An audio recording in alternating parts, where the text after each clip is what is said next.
لوگوں کا منہ دیکھ کر دین بیان کرنا. اور یہ بیماری تقریباً 90% لوگوں میں پائی جاتی ہے. یقین جانیں 90% لوگوں میں وہ لوگوں کا منہ دیکھ کر دین بیان کرتے ہیں. علاقے والے کہتے ہیں نا بھائی یہاں فلانے رہتے ہیں, بات نہیں کرنی, ٹھیک ہے باش جو حکم. لوگوں کی منشا کی, لوگ تو پہلے چاہتے ہیں کہ ہمارے خلاف بات نہ ہو. بات دین کی ہونی چاہیے اگرچہ جگ ناراض ہو جائے. ہونا تو یہ چاہیے تھا, بے شک جگ ناراض ہو جائے, خدا رسول ناراض نہ ہو. یہ کیا کہتے ہیں, خدا رسول ناراض ہوتے ہیں تو ہوں, ہمارے مقتدی ناراض نہ ہو, ہمارے متولی صاحب مسجد کے ناراض نہ ہو, ہمارے نمازی محلے دار چودھری صاحب, رانا صاحب, فلاں صاحب, ڈمکان صاحب یہ ناراض نہ ہو جائیں. تو لوگوں کی ناراضگی کی پرواہ ہے, ان کی خوشی کے لیے فلاں فلاں مسائل بیان نہیں کیے جائیں گے, ٹھیک ہے. لیکن خدا رسول کی ناراضگی کی پرواہ بولیے نہیں ہے. اللہ اکبر. تو یہ بھی ایک پہلو ہے ان لوگوں کے اندر پایا جاتا ہے جو سٹیج کے اوپر آتے ہیں. اے خدا کے بندو, نبی کریم علیہ السلام کا فرمان تم کیوں بھول جاتے ہو؟ نبی پاک صلی اللہ علیہ وآلہ وسلم نے ارشاد فرمایا تھا کہ تم میں سے کوئی بندہ اگر برائی کو دیکھے نا تو اپنے ہاتھ سے روکے, برائی کو اپنے ہاتھ سے روکے. نہیں روک سکتا تو بولیں زبان سے روکے. ہمارے ایک نمازی نے میرے ساتھ ٹھیک ٹھاک تکرار کیا, تو میں تک بات آ گئی. وہ کہتے ہیں جی آپ مرید کے کی بات یہاں کیوں کرتے ہیں؟ مرید کے میں ہماری حکومت نے جو قتل عام کیا, 1000 کے قریب ہمارے پاکستانی شہری جو حکومت نے مارے, لاشوں کو آگ لگائی, لاشوں کے وارث لاشیں لینے گئے تو ان کو بھی جیلوں کے اندر بند کر دیا, گھروں کو مسمار کیا, عورتوں کو گھروں سے اٹھا لیا. تحریک کو چھوڑ دو, ریزائن دلوانے کے لیے ان کے بچوں کو پانی کے ڈرم بھرے ہوئے کے اندر الٹا لٹکا دیا. تمہارے بچوں کو پانی کے اندر ڈبو کے مار دیں گے, یہاں بیان دو کہ ہم بیزار ہیں تحریک سے. اس ظلم اور ستم کے خلاف میں نے آواز اٹھائی. ہمارے ایک نمازی صاحب مجھ سے لڑ پڑے, اچھی خاصی تو میں کرنے لگے. تو کیا میں اس کا منہ, اس کی ناراضگی دیکھ کر دین بیان کرنا چھوڑ دوں؟ سچی بات بیان کرنا چھوڑ دوں؟ اگر میں چھوڑ دوں لوگوں کی پرواہ کر کے کہ لوگ ناراض ہوتے ہیں, پھر مجھ سے بڑا کوئی منافق نہیں. کیوں؟ مجھے لوگوں کی پرواہ ہے, دین کی پرواہ نہیں, امت کی پرواہ نہیں. ہونا یہ چاہیے کہ لوگوں کی پرواہ نہ ہو, خدا رسول کی پرواہ ہو کہ کہیں خدا ناراض نہ ہو جائے, رسول اللہ ناراض نہ ہو جائے. اللہ اکبر. دعا کیا کریں میرے لیے بھی, میں آپ کے لیے. اللہ ہمارا شمار منافقوں میں نہ فرمائے. منافق کون ہوتا ہے؟ جس کے دو رخ ہو. کہیں حکم ہوتا ہے جی ایتھے وابی رہتے ہیں تو نہ چاڑ دو, ٹھیک ہے جی. کہیں حکم ہوتا ہے ایتھے شیعہ رہتے ہیں, خبردار ان کے خلاف تقریر نہیں کرنی, وہ کہتا ہے ٹھیک ہے جی. یہ لوگوں کا منہ دیکھ کے دین بیان کرنا ہوا نا. میرا مزاج ہے, میں جہاں تقریر کے لیے جاتا ہوں میں پوچھتا ہوں یہاں بیماری کون سی ہے. لوگ پوچھتے ہیں کون سی بیماری ہے, پتہ لگ گیا تھے فلانے رہتے, پھر اس مسئلے کو نہیں چھیڑنا, حضرت ناراض ہو جائیں گے, ویلیں بند ہو جائیں گی. میری عادت یہ, میں پوچھتا ہوں یہاں کون رہتے ہیں؟ جی یہاں مرزائی رہتے ہیں. میں کہتا ہوں پھر آج ان کی خیر نہیں, انشاءاللہ میں ان کو آج سناؤں گا, میں ان تک پیغام پہنچاؤں گا. یہاں کون رہتے ہیں؟ یہاں جی شیعہ رہتے ہیں. میں کہتا ہوں اچھا, اس کا مطلب ہے یہاں صحابہ کو برا بھلا کہنے والے رہتے ہیں, تو میں صحابہ کی شان بیان کروں گا تاکہ ان کو ہدایت نصیب ہو. بھائی یہاں جراثیم ہے تو جراثیم کو مارنے کی بات ہوگی نا. جہاں آگ لگی ہے آپ پانی چھڑکا کر آگ کو بجھانے کی بات کرو. جہاں پہلے آگ لگی پڑی ہے کہ لوگ صحابہ کو گالیاں دے رہے ہیں, آپ بھی وہاں جا کر چپ ہو گئے اور سچی بات ہی نہیں کی. آپ نے پھر ہدایت کا پیغام تو نہ دیا, آپ تو حالات کے ساتھ سمجھوتا کر کے نا چلو تم ادھر کو ہوا ہو جدھر کو, یہ تو ایسے ہو گیا نا. تو یہ سٹیج کی ذمہ داریاں نہیں سمجھی جا رہی, صحیح طرح سے نہیں نبھائی جا رہی. سٹیج اور ممبر کی ذمہ داریاں اللہ تعالیٰ سمجھنے کی اور صحیح طرح سے نبھانے کی توفیق عطا فرمائے. نبی کریم علیہ السلام نے ارشاد فرمایا جب بدعتیں عام ہو جائے, کیا چیزیں؟ جب میری امت کے اندر بدعتیں عام ہو جائیں, خرافات عام ہو جائیں, لم یظہر العالم علمہ, جس بندے کو اللہ نے دین کا علم بخشا ہے وہ اپنا علم ظاہر نہ کرے, سچا مسئلہ سچی بات بیان نہ کرے. فعلیہ لعنۃ اللہ والملائکۃ والناس اجمعین، اس پر اللہ کی لعنت ہے، فرشتوں کی لعنت ہے، اور تمام لعنت کرنے والے لوگوں کی بھی اس کے اوپر لعنت ہے۔ کس کے اوپر؟ جس کے پاس علم ہو اور پتہ ہو کہ غلط ہو رہا ہے، علم ہونے کے باوجود لوگوں کی رہنمائی نہ کرے، راہبری نہ کرے، اس کے اوپر کیا ہے؟ اللہ رسول کی، فرشتوں کی لعنت ہے۔ تو مجھے کئی لوگ کہتے ہیں یہ سختی کیوں کرتا ہے؟ میں نے کہا میں لعنت سے بچنا چاہتا ہوں اگر نرمی کروں تو پھر لعنت پہندی گلے، سختی کرنی پڑتی ہے، سمجھ آ گئی نا؟ اللہ اکبر۔ خیر آگے سنیں، دارمی شریف کی حدیث ہے، نبی کریم صلی اللہ علیہ وآلہ وسلم نے ارشاد فرمایا، آفت العلم النسیان، علم کی تباہی نسیان سے ہے۔ علم کیسے تباہ ہوتا ہے؟ نسیان سے، بھول جانے سے۔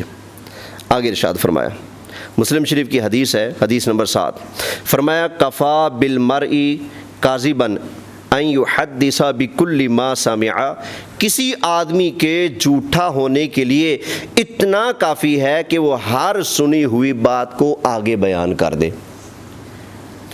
جو شخص سنی سنائی باتیں بیان کرتا ہو نا آگے، وہ جھوٹا ہے، اور نبی کریم علیہ السلام نے فرمایا اس کے جھوٹا ہونے کے لیے اتنا ہی کافی ہے کہ وہ ہر سنی سنائی بات کیا کر دیتا ہے؟ تصدیق کرنی چاہیے، پہلے تحقیق کرنی چاہیے کہ یہ بات میں بیان کر رہا ہوں یہ ہے بھی یا نہیں۔ اکثر ہمارے سریلے، جوشیلے، بڑکیلے خطیب ہوتے ہیں نا، وہ اپنی تقریروں میں اکثر جھوٹی باتیں بیان کرتے ہیں، جھوٹے واقعات، قصے، کہانیاں بیان کرتے ہیں۔ سمجھ آ گئی نا؟ تو آقا علیہ السلام کیا فرماتے ہیں؟ کسی شخص کے جھوٹا ہونے کے لیے اتنا کافی ہے کہ وہ ہر سنی سنائی بات ہے آگے کر دے۔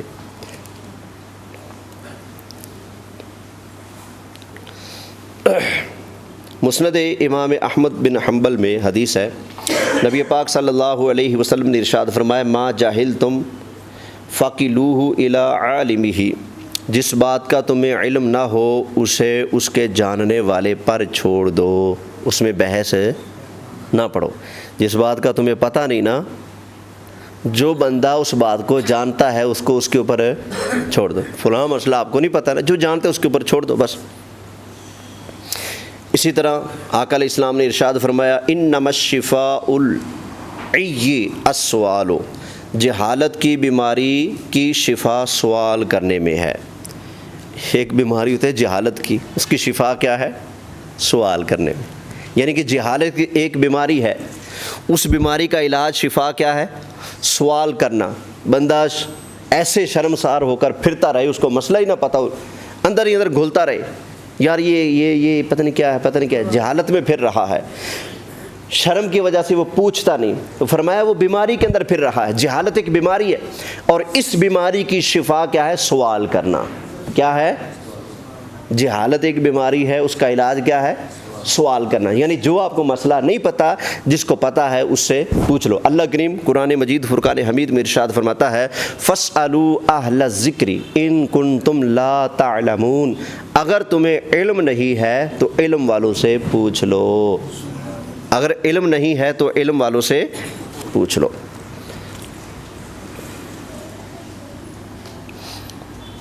اب یہ واعظین کے لیے ایک حدیث بیان آ رہی ہے، ان کو ذرا اس کے اوپر غور کرنا چاہیے۔ نبی پاک صلی اللہ علیہ وآلہ وسلم کا فرمان عالی شان ترمذی شریف کے اندر حدیث نمبر 2951 ہے، فرمایا اتقوا الحدیث عنی الا ما علمتم، میری حدیث بیان کرتے وقت اللہ سے ڈرو سوائے اس کے جس کا تمہیں صحیح علم ہو۔ یعنی میری حدیث بیان کرتے ہوئے نا اپنی طرف سے بیچ میں باتیں ڈال کر، تڑکے لگا کر بات نہیں سنانی، جتنی میری حدیث ہے نا اتنی ہی سنانی، اس کے اندر اپنی طرف سے کوئی اضافہ۔ اس لیے فرمایا کہ اتقوا الحدیث عنی، میری طرف سے حدیث بیان کرتے ہوئے اللہ سے ڈرو، الا ما علمتم، وہی بیان کرو جس کا تمہیں علم ہے۔ بعض اوقات یہ بھی سنتے ہیں ہم لچھے دار خطیبوں سے، ایک حدیث ہوتی ہے جو 2 لائنوں میں ہے، ٹھیک ہے، اس کو وہ بیان کریں گے آدھے گھنٹے میں، اپنی طرف سے بنانے۔ اللہ اکبر۔ اس لیے امام غزالی فرماتے ہیں جتنا دین کو نقصان واعظین نے پہنچایا ہے اتنا کسی اور نے نہیں پہنچایا۔ سمجھ آ گئی نا. جتنا اس لیے تو نبی کریم علیہ السلام بھی فرما گیا نا میری امت کے اکثر منافق کون ہیں؟ بولیں ہاں جی.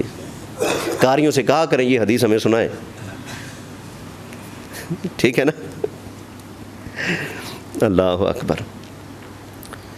آقا علیہ السلام نے ارشاد فرمایا ابو داود شریف کی حدیث نمبر 3252 فرمایا من قال فی کتاب برأیہ فاصاب فقد اخطأ.